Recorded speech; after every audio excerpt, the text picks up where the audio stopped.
setting for me. So ayan, papakainin na po tayo for today. Hello. Oo, so yan. Nandito tayo sa isang brokers event ng Swift Elm. Ang ano eh, ang mga perks dito, nakikita mo yung mga co-brokers mo. Ayan. Kumusta naman? Ayan ang mga co-brokers natin. Broker ako ngayon Minsan sa munisipyo kayo magkikita-kita. Yes, correct. Minsan sa BIR. Minsan sa City Hall. Sa RD. Yan ang mga favorite na puntahan ng mga ng mga brokers. So, ito si Sir, hindi. Nag-vlog ako. Vlog ka na. Vlogger ka na. Ito ang aking future accountant. Diba? Ayan, ito naman si Joy. Ewan ko ba kung bakit pakalat-kalat din ito. Oo, ganun talaga. Hindi Miss Parent na yun. Oo nga eh. Ay, may simple mama mo yung tayo. Simple broker. Oo. Magbebenta muna. Kasi Benta muna tayo. Kailangan, January. Naubos ang oras namin sa mga ibang bagay before. So, Yes. magbubuhos tayo ng benta this year. Yes, Babawi kailangan productive tayo. tayo ngayon. Bawing-bawi. Yun. So, ayan. Hello po everybody. Guys, so nakakuha na ako ng payo. So kaming tatlo ay nakakuha ng payo. Ayan, lahat pa si Erwin may payo. So isa yan sa mga perks ng pag-attend ng mga ganitong event. So, nakakain ka na ng buffet. Tapos nakakuha pang payo. So kailangan magbenta naman tayo. Siyempre. So yun ang yun ang mga event natin today. Tsaka yun ang works because nag-attend ka dito, you get the opportunity to grow your listing. So Exactly. marami kang mabebenta. So ilan yung commitment natin? 100 million.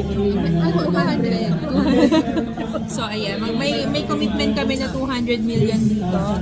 Erwin, may commitment tayo na 200 million. 200 million lang. Yun yung minimum. Sige. So, yun ang kapalit ng payo. 200 million na benta.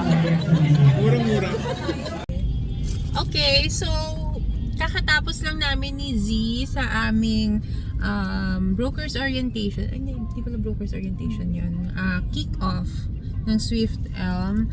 We're supposed to go dun sa isa niyang pupuntahan na listing kasi sinusulit nga namin yung araw namin sa Ortigas. Kasi minsan lang kami mapadpad dito sa part of the world. Yes. At mahal ang gas at toll.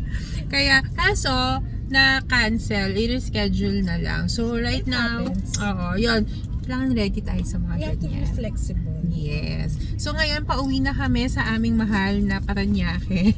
So, tingnan natin kung mata-traffic kami. We'll let you know. So, it's, anong oras na? 3:30. So, mamaya mag-update ako kung ilang oras kami sa kalsada. See ya!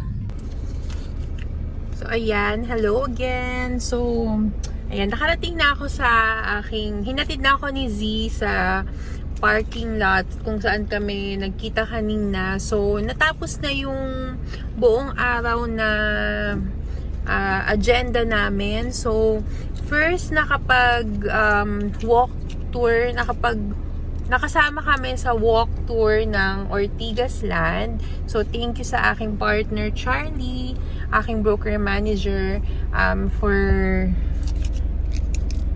for inviting us sa walk tour kanina.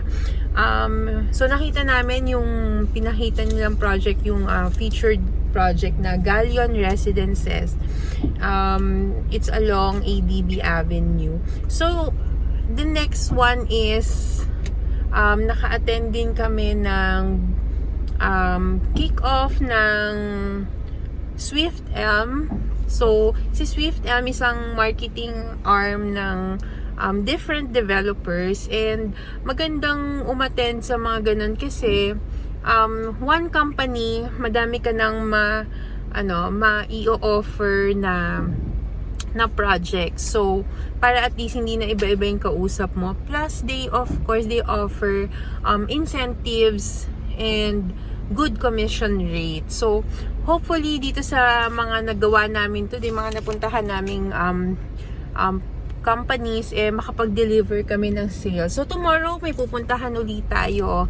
And isasama ko kayo, papakita ko naman ang Arthaland project. So, thank you so much for joining us today. Bye!